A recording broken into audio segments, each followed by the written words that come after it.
Hey everyone, by now you are well familiar with the three different forms of quadratic function equations, right? Vertex form, standard form, vertex form. You know that each one has certain characteristics that tell you a lot about the quadratic function, right? Factored form will tell you the x-intercepts. Standard form maybe won't tell you too much, it will tell you the y-intercept. Vertex form will tell you, of course, the vertex. So the question is, can you get from one form to another? And some paths are easy. To get to standard form, you are just going to end up simplifying an equation, right? Foiling it out and collecting your terms. But if you're given a standard form and you want to know the vertex of that quadratic function, then you're going to have to undergo a process, and we have a name for that process called completing the square.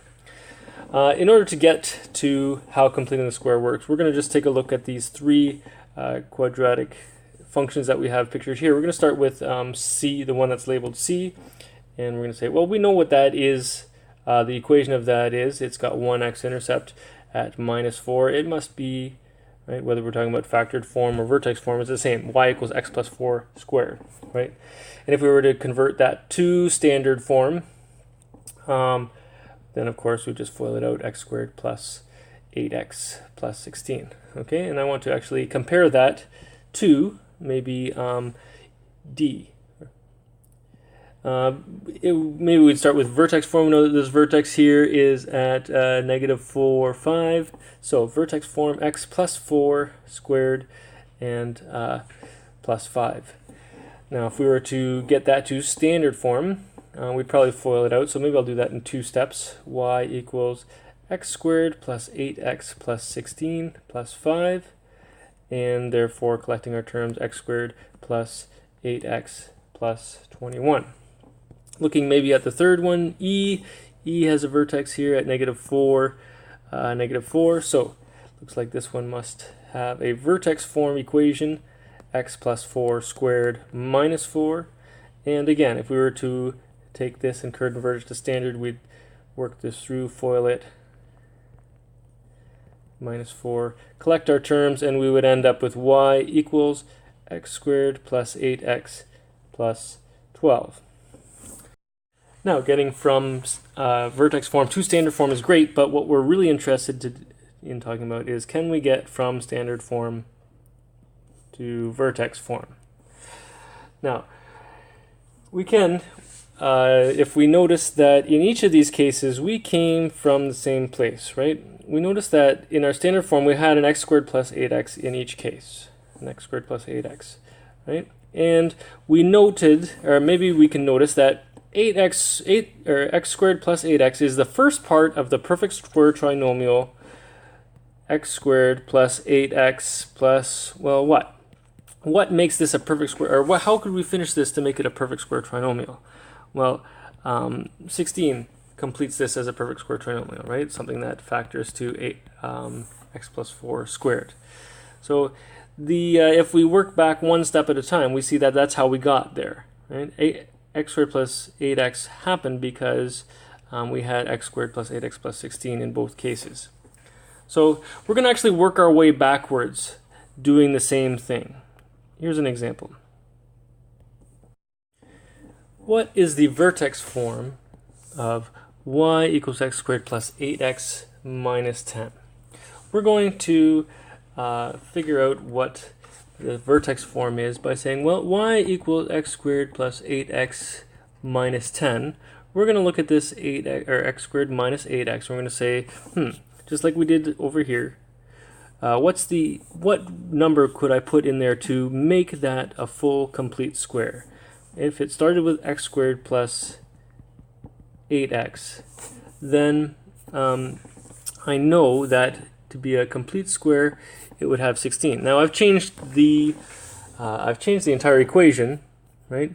It wasn't x squared plus 8x plus 16. It was x squared plus 8x minus 10. So I actually have to look at here and make this work out to the same thing. Okay, so plus 16 is not minus 10, but it could be if I also subtracted 26, right? And now I'm going to look at what I've got here. and say, well, this part that I made the complete square of, I did that so that I could reduce that or factor that down to a perfect square. And now I'm going to take my minus 26 that's left over, fill that in, and now I know that the vertex for that quadratic function must be at minus 4, minus 26. Right? So all I've done is, my first step, I looked at the first two terms and said, well, x squared plus 8x. I could finish off a perfect square trinomial that would end in 16, but 16 is not minus 10. In order to make it the same, I would actually have to also add the minus 26, and then I reduce my perfect square trinomial down to a factored form. The minus 26 is there to show what's left over. Maybe we should just take a minute and make sure you understand what we're talking about when we say completing the square. It's taking part of a quadratic expression like x squared plus 10x, right? If it's not quite a trinomial, it's only two parts, but we recognize that this could be part of a perfect square trinomial, something that starts with a square and ends with a square, right? Something that factors down to 1 factor squared. And if you're good at this, then you say, well, I think that one ends in 25. Yes, that would work out to be x plus 5 squared. How can you tell for sure, or what's a nice handy way of getting from there to there? Well, I always say you're going to half it and square it. Right? Half of 10 is 5. 5 squared is 25. Right? So for example, if I gave you x squared minus 14x and asked you to complete the square, you would say, well, x squared minus 14. Let's see, the minus 14, half of minus 14 is negative 7. Negative 7 squared is plus 49, right? And that would factor down to x minus 7 squared. So that's the idea we have behind finding it. So maybe just a quick example that might work to illustrate this. Here, what is the vertex of y equals x squared minus 12x plus 3. Right? And here we have, at the beginning, we have what might be the first two parts of a perfect square trinomial. It's not a perfect square trinomial the way it is. X squared minus 12x plus 3 is not a perfect square trinomial. But we could say, well, x squared minus 12x, half it and square it. Let's see, half of minus 12 is minus 6, squared is plus 36. Is a perfect square trinomial. But now we've got a problem, right? We've made a new equation. Plus 3 is not plus 36, but it could be if we tagged on a minus 33, right? That would make this part and this part equal the same thing. Well, what am I going to do with that? Well, I built a perfect square trinomial, so I'm going to factor that right down. And what do I have left after that's gone? Well, the minus 33. So the vertex must be at 6 minus 33. Okay, so you've seen a couple examples now. It might be helpful to break this down into a couple steps. That should always work. And I'm going to start with this example. Y equals x squared plus 6x plus 10.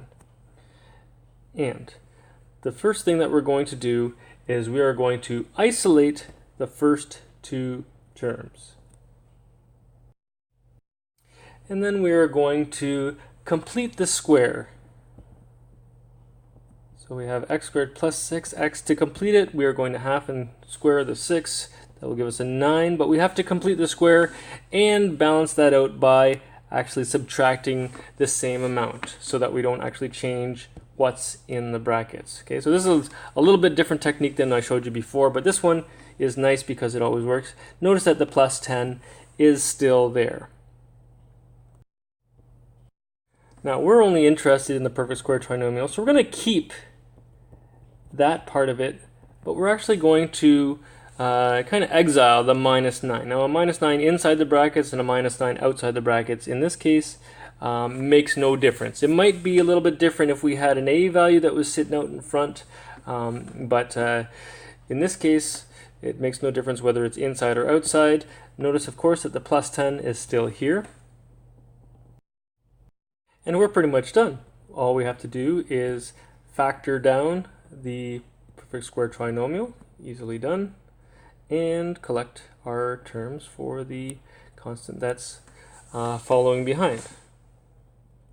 And so we have our quadratic function equation in vertex form, right? The vertex would be at -3, 1. And now maybe it's time for you to try one. Convert y equals x squared plus 18x plus 20 to vertex form. You should pause the video and give this a shot.